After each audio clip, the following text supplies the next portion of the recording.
咁擺之後咧，落針就有音樂噶啦。Hello， 大家好，歡迎大家嚟到我嘅頻道。今次我想同大家分享下我自己喜愛嘅嘢。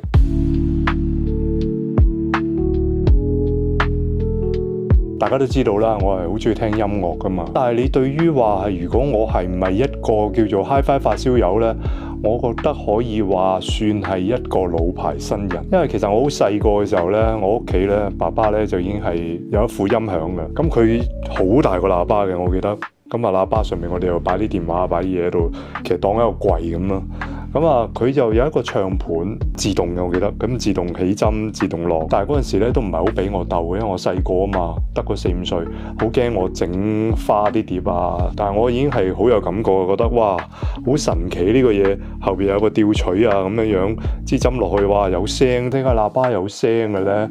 點解有時喺左邊出聲，有時喺右邊出聲咧？我就跟住個喇叭兩邊走，好希望打開喇叭之後咧，入邊其實係咪有啲人仔喺度唱歌㗎？嗰啲小矮人喺入邊㗎，因為細個唔識㗎嘛。咁我覺得幾有趣嘅事嚟㗎。咁啊由細到大已經培養咗呢個興趣啦。咁慢慢屋企就冇咗套音響啦。咁亦都嗰啲黑膠碟又唔知去晒邊啦。咁嗰陣時可能爸爸話嫌咗訂就抌晒。咁我嗰陣時咧，我好記得我有經濟能力，我第一套買嘅音響就係一套組合啦。嗰陣時好興㗎嘛。兩個喇叭就連埋一套組合，下邊有卡式帶，中間有收音機，上邊有 CD 機，咁嘅組合嚟嘅，已經係冇黑膠嘅組合啦，已經係 CD 嘅組合嚟嘅。咁樣慢慢再開始聽翻音樂，咁嗰陣時都已經玩得好開心噶啦。咁哇，收尾又好似又加個超低音啊，咁樣覺得係低音唔夠勁啦。後尾咧都係繼續聽 CD 啦，咁就再買啲獨立嘅喇叭啦，咁啊獨立唔同嘅器材啦。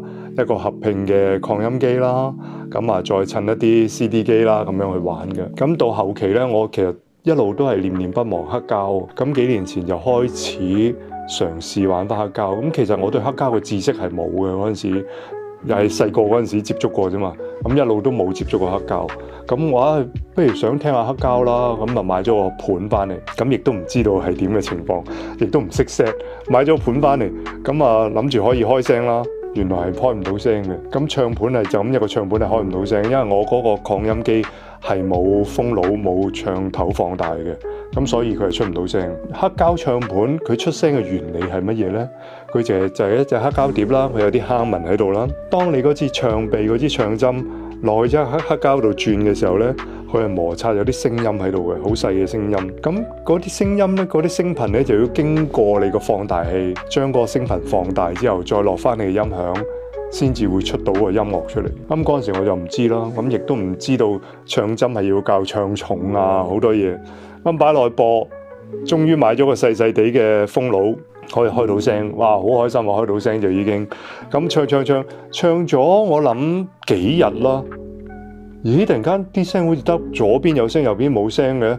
跟住一睇，支唱針原來歪咗啊！已經，因為我冇校唱重，個唱重好重，咁壓壞咗支唱針。我第一支唱針就應該係一支 MM 頭嘅唱針嚟，咁所以比較幼身。咁跟住去問翻啲人啦，喂，咁點解會咁嘅情況啊？佢話：哎呀，你唔識玩，你應該玩 MC 就會粗身啲嘅。咁但係 MC 貴啲嘅。咁我咪試下咯，又玩 MC 啦。MC 嗰個放大又唔同嘅喎，又要另外有 MC 放大喎。咁開始轉 MC 頭就知道要玩唱重啦。原來唱重係咁嘅，咁就開始慢慢喺入邊揾得翻個趣味啦。當你揾翻個趣味嘅時候，你就會更加想去認識多啲咯。即係咦，究竟係咪普通盤、普通唱針、普通唱臂？個聲都係一樣呢，因為唔同嘅器材啊、唔同嘅線材啊，都會有唔同嘅聲嘅。收尾去多唔同嘅鋪頭行啊，去問人啊，去攞好多唔同意見啊。人哋介紹咗我個唱盤，我用到而家嘅，帶大家去睇下。玩得黑膠呢，我覺得呢，嗰啲唱盤啊、唱臂啊，都係要有一啲復古嘅感覺先得。咁所以呢，我係選擇咗一個舊嘅盤嘅，幾十年㗎啦。而家係冇呢隻生產出嚟嘅。咁呢一隻款咧就係 Terence 124 Mark II 啦。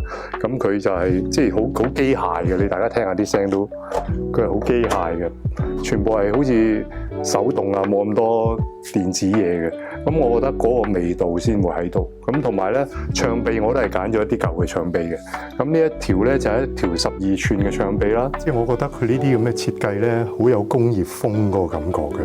呢一條就係10寸嘅唱臂。之前我係用9寸嘅。咁但係聽啲人講係越長就越好聲。咁但係我呢度落到2條就可以有唔同嘅長度啦。咁佢都係有一啲陀嘴喺度啊，嗰啲唱重就喺度教啊，咁啊全部係好手動嘅形式嘅，就唔係好機械嘅。另外就係有唔同嘅唱頭啦，咁唱頭咧我就係分別喺個長嘅唱臂度，我落咗一個單聲道嘅 mono 頭，咁我嚟聽一啲單聲道嘅碟嘅時候用嘅。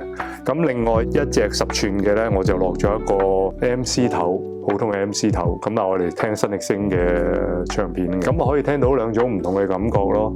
咁其實我覺得咧，聽下黑膠碟咧都係有一個儀式感喺度嘅，即係當你拎隻碟出嚟咁樣放入去。不如我做一次俾大家睇下。其實每一次我買啲碟咧，我都會自己換啲保護套嘅，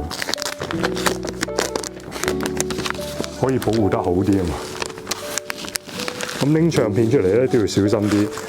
因為要保養得佢好啲，唔好整花佢嘛。咁同埋落碟之前咧，我通常咧我都會掃個盤先嘅，揾啲靜電掃。咁等嗰啲塵唔好黐落隻碟度咯，跟住就可以落碟。落碟之後咧，呢個唱閘都好重要嘅喎，呢個唱片閘。因為咧，如果你冇閘住佢嘅時候咧，佢出嚟嘅聲音，我覺得係冇咁厚實嘅。咁我用咗呢個之後咧，我覺得係。我好喜歡，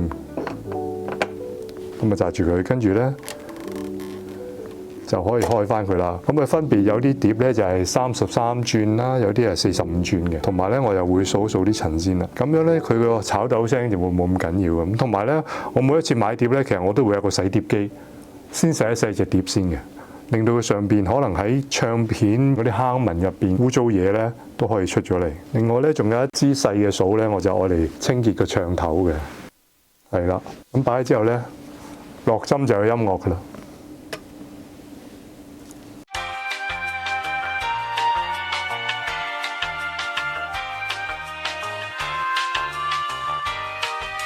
係咪好有儀式感咧？